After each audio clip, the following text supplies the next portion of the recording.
Today we're going to talk about what a full arch implant bridge is. A full arch implant bridge is a tooth replacement option for an entire arch of teeth using several dental implants connected to a long span bridge. A full arch implant bridge consists anywhere from 6 to 8 implants placed into the bone, which support a fixed bridge on top.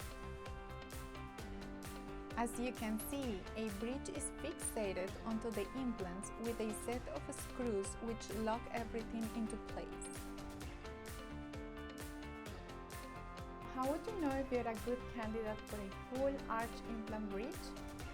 If you have a strong desire to achieve a new, healthy and beautiful smile without any limitations of chewing and eating, you could be a good candidate for this procedure.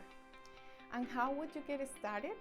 Give us a call so our dental implant specialist, Dr. Yoon, can take a closer look at your dental condition and customize your treatment plan from beginning to end. As always, you feel free to contact us if you have any more questions and you're ready to schedule an appointment.